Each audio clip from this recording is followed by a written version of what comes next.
The spring Opal Whitmore decided to tear out half her hayfield and plant an apple orchard. 3 different men came to her door uninvited. The first was her neighbor, Leonard Foss, who farmed the quarter section to the east and had opinions about everything. He stood on her porch with his cap in his hands. Polite enough to remove it, not polite enough to wait for an invitation, and told her that what she was planning was a waste of good land. "That field's been putting out hay for 40 years, he said. "Your father knew what he was doing. Your grandfather knew what he was doing." He didn't say the rest of it out loud, but she heard it anyway. "And you don't." The second was her banker. A man named Clifford Ashe from the branch in Portage-la-Prairie, who drove out in a white sedan and sat at her kitchen table and stirred his coffee, and told her very gently, very carefully, that the Agricultural Lending Board had some concerns about diversification risk. He used the word concerns 4 times in 20 minutes. She counted. The third was the minister from St. Andrews, Pastor Brian Hewitt, who didn't come about the orchard at all. He came because someone at the coffee shop had told someone at the hardware store who had told someone in the choir that Opal Whitmore was going through something, and Pastor Hewitt took it upon himself to check in. He sat across from her in the living room and folded his hands in his lap and asked how she was really doing, with an emphasis on the really that made her want to put him back out the door the same way he came in. She thanked all 3 of them for their time. She planted the trees anyway. That was in 1994. Opal was 38 years old, recently widowed, and in possession of 160 acres of black Manitoba soil that she had never asked for and didn't entirely know what to do with. Her husband, Glenn, had died the previous October. A heart attack, sudden, the kind that happens in the middle of an ordinary Tuesday and leaves a person standing in a hospital corridor at 8 in the evening, trying to understand how the world kept moving when something that large had just stopped. Glenn had been the farmer. Opal had grown up on land like this, knew the rhythms of it, had helped with haying and harvest and the 10,000 small tasks that come with running a place like the Whitmore farm. But she had been a bookkeeper by trade, and when they married, she had kept the books for the operation and for 3 other farms besides, and the understanding between them was that Glenn ran the land and Opal ran the numbers. It was a practical arrangement. It worked for 19 years. After he died, she had choices. She could lease the land to Leonard Foss or one of the other neighbors and take the check and go back to town, back to bookkeeping, back to the life she'd had before all of this. Her sister Bonnie, who lived in Winnipeg and had married an accountant and had opinions about practicality, told her this was the sensible thing to do. Her mother, who was 74 and still sharp, told her to do whatever felt right and not to let anyone rush her. What felt right, in the end, was staying. She wasn't entirely sure why. The farmhouse was too big for one person. The winters out there were long in a way that the winters in town never quite were, with a silence that pressed against the windows like something physical. She had no hired hand, no partner, no one to split the decisions with, but something about leaving felt like a second loss, and she had already had more loss than she knew how to hold, and so she stayed. She leased the field she didn't know how to work, the big east quarter, the one that grew canola, to Leonard Foss for a fair price, and she kept the home quarter for herself, and she ran the hay operation through that first season by hiring a man named Gord Selby from 2 townships over who had no land of his own and was glad for the work. It wasn't elegant and it wasn't profitable, but it held together, and by the time the first winter came, she was still standing. That winter, she read, She went through Glen's agricultural library first. The binders of extension service reports, the dog-eared copies of farm magazines going back 20 years, the notes he'd made in the margins of production guides in his careful, cramped handwriting. She read all of it. Then she started going further, ordering books from the library in Portage, requesting interlibrary loans from Winnipeg. She read about soil ecology and watershed management and traditional European farming practices. She read about polyculture systems in England and France and the American Midwest. She read about agroforestry. That was the word that changed things. She had never heard it used seriously. The idea that trees and food crops could exist on the same land, not despite each other, but because of each other. That the shade of an apple tree could protect the soil from summer heat. That the deep roots could draw up minerals that shallow-rooted crops couldn't reach. That the fallen leaves would break down over winters and return something to the ground. It seemed, reading about it, almost embarrassingly obvious, the way things that are true often do once someone points them out. She spent 3 months reading before she said anything to anyone. When she finally mentioned it to her mother, they talked on the phone every Sunday. Her mother listened without interrupting, which was not her usual habit, and then said, "That sounds like something your grandfather would have thought of." Her grandfather had farmed in the Interlake in the 1930s and had done things with his land that people called eccentric at the time and sustainable 50 years later. Opal took her mother's comment as a sign and kept going. By February, she had a plan. By March, she had spoken to an agronomist at the Agricultural College in Brandon, who told her the soil conditions on the home quarter were actually well suited to apple production, particularly heritage varieties that were cold-hardy enough for the Manitoba climate. By April, she had sourced her trees, a mix of Harrelson and Goodland and Norland, all of them hardy to Zone 3, selected from a nursery in Alberta that specialized in prairie fruit stock. By May, Leonard Foss was on her porch. She planted 42 trees that first spring, spaced along the south-facing slope of the home quarter in rows that ran east to west to maximize sun exposure. Between the rows, she kept her hay crop running. She needed the income while the trees established, and the grass itself would act as a ground cover that reduced erosion and kept moisture in the soil. It was a transition plan, not a final one. She expected it to take years.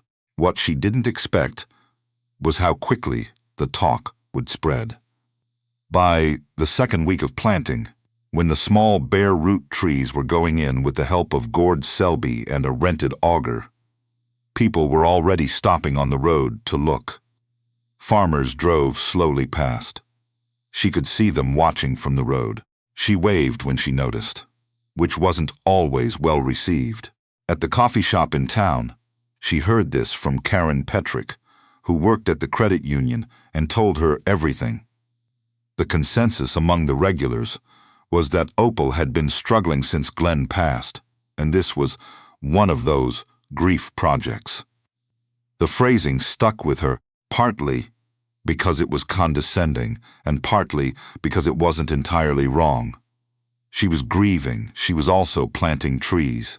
She didn't see why one should disqualify the other. The loan conversation with Clifford Ash happened in June. She wasn't asking for money. She had used a portion of Glen's life insurance to buy the stock, and the costs so far were manageable. But she had called the bank to restructure the line of credit they'd held for farm operating expenses, and Ash had taken the opportunity to raise his concerns.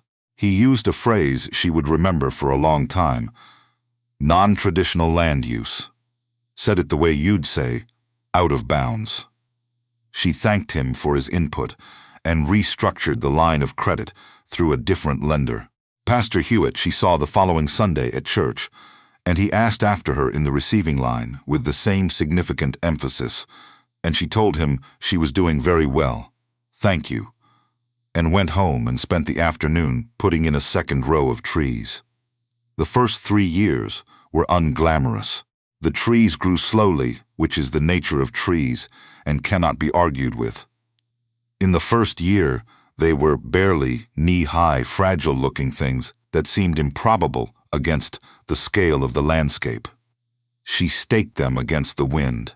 She watered by hand through the first dry summer because the irrigation system she'd ordered was back-ordered until September.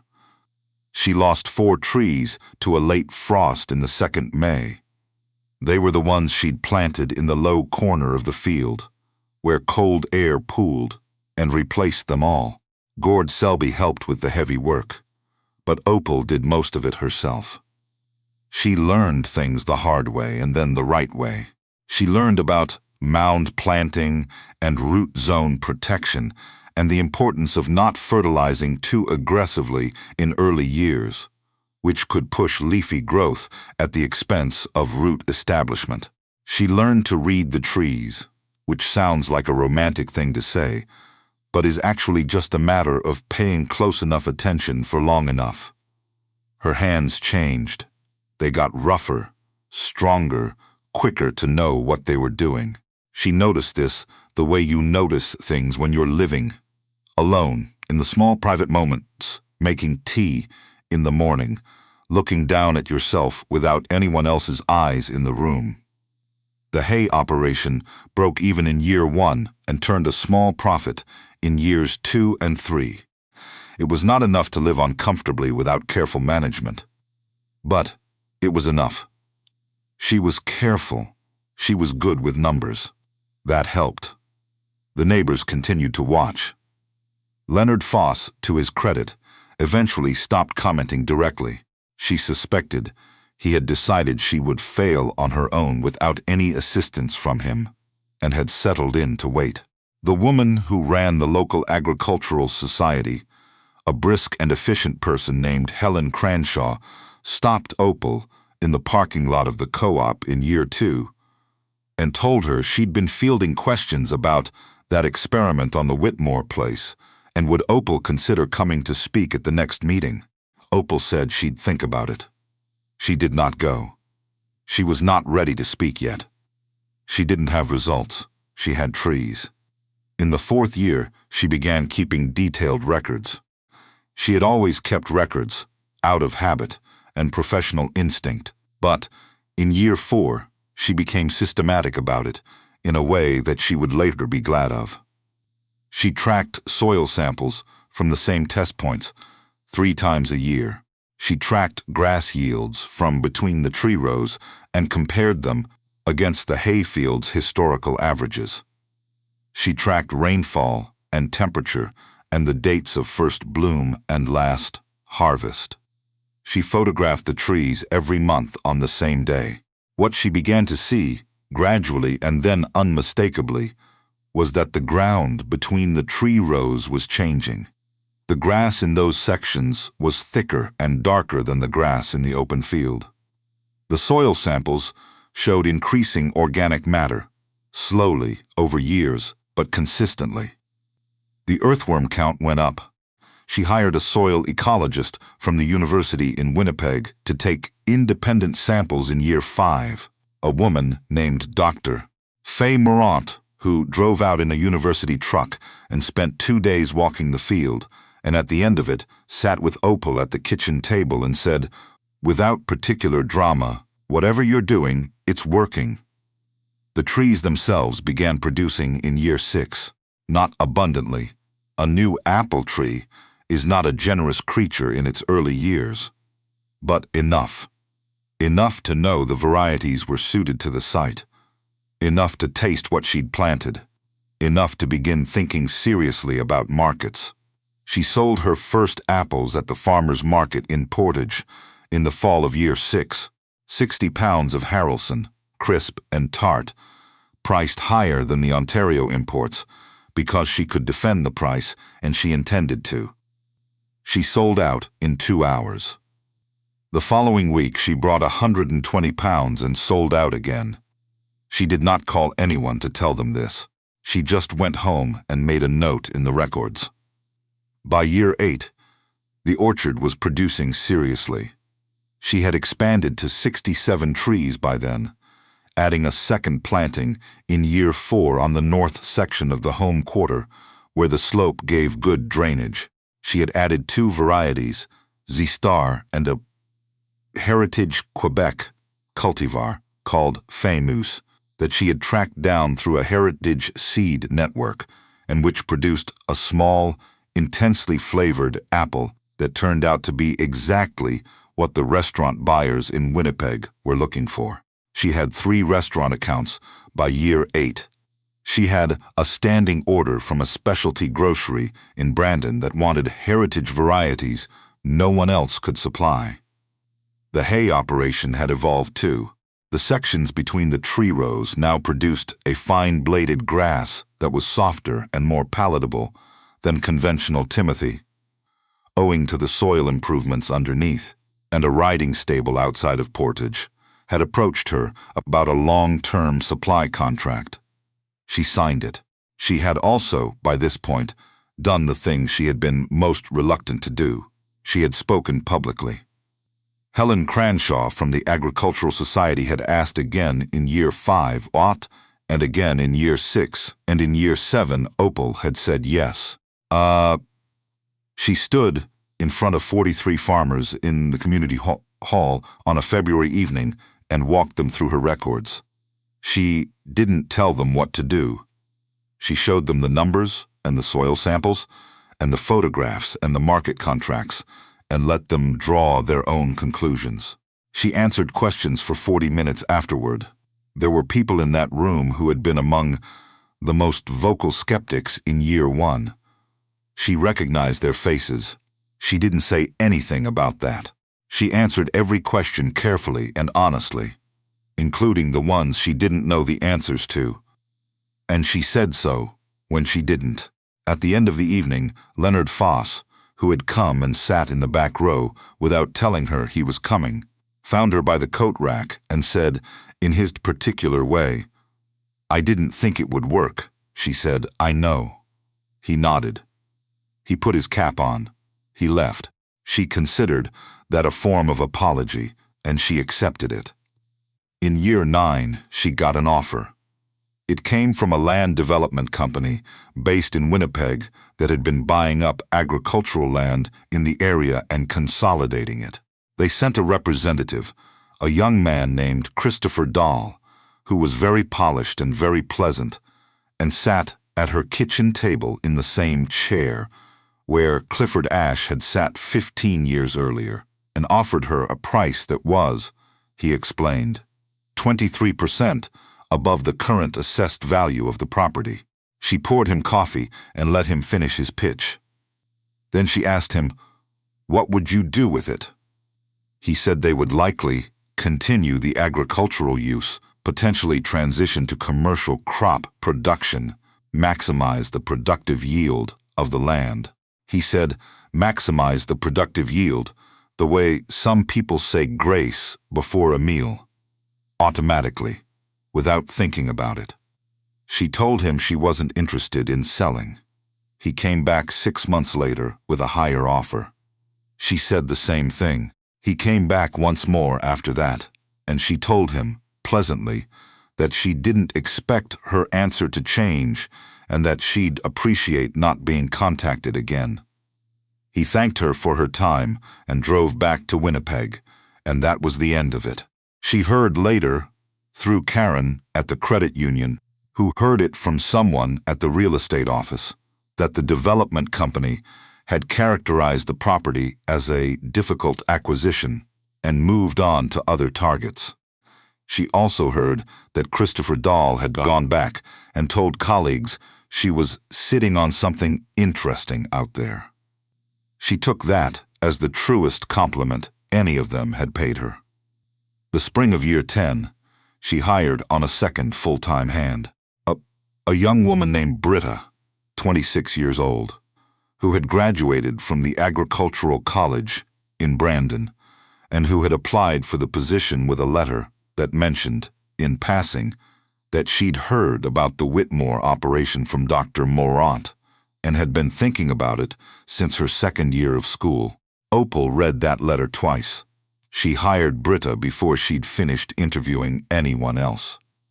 By that summer, the orchard was in full stride. The Harrelson trees that had gone in as bare root whips in 1994 were now 15 feet tall, full canopied, producing more than she'd originally planned for. The grass between the rows was lush and dense. The soil samples from the original test points showed organic matter content that Dr. Morant called, in her professional way, statistically remarkable. The farm was profitable, genuinely, sustainably profitable, and had been for 3 years running. Leonard Foss came to her that summer, not to the porch this time, but to the field. He found her in the orchard on a Tuesday afternoon, checking the irrigation lines, which she'd finally installed properly in year 3. He had his cap in his hands again. He was in his late 60s by now, heavier, slower, with a quality of looking at the trees that she didn't quite know how to name. He said he'd been thinking about his west quarter, the one that ran along the creek. He said the soil there had been giving him trouble for years, compacting badly, and he'd been losing yield. He said he'd been rereading some of the things she'd handed out at that agricultural society meeting. He asked if she'd be willing to walk the land with him sometime and have a look. She said she would. She didn't say anything else about it. She didn't need to. There were people in the township who, over those 10 years, had quietly shifted their position without ever publicly revising it. Had moved from laughing in coffee shops to watching, carefully, how to showing up at agricultural meetings, asking practical questions in a tone that suggested they'd been interested all along. She understood this. People don't like to say they were wrong. It costs something, and most people are already operating close to the margin of what they can afford to spend. She didn't hold it against them. What she held onto, instead, was the winter of 1993, the books spread across the kitchen table, while the snow came sideways across the fields, the way an idea could take root in ground that everyone else had given up on. Glenn would have liked the orchard. She was sure of that. He'd had a practical streak that people sometimes mistook for conservatism, but she'd known him well enough to know the difference. He wasn't afraid of new things, only of things that didn't make sense. The orchard made sense. He would have seen it. She still kept books. That hadn't changed. In the evenings, when the light was going and Britta had headed home and the farm was quiet. The way farms are quiet, in that hour before full dark, she sat at the same kitchen table with the same cup of tea and ran the numbers for the week. The columns were longer now, more varied, with entries her early records hadn't had room for. Market premiums, soil amendment credits, heritage certification fees, the price per bushel for FAMUS apples, which had gone up 3 years running because nobody else in Manitoba was growing them. She added it all up. She had always been good at that. Outside the window, past the yard light and the line of the equipment shed, the orchard was dark in the way of things that are very much alive and simply resting. 40 years of yield from that field, Leonard Foss had said. Her father had known what he was doing. Her grandfather had known what he was doing. She thought about her grandfather in the Interlake in the dirty 30s, doing things with his land that people called wrong until they called them ahead of their time. She thought about how long the distance is between those two descriptions and how little the land itself cares which one you use. She closed the ledger. She turned off the kitchen light. In the morning there would be work, which is the best thing there is, when the work is yours and you've earned the right to it. And the ground under your feet has had 10 years to prove what it already knew.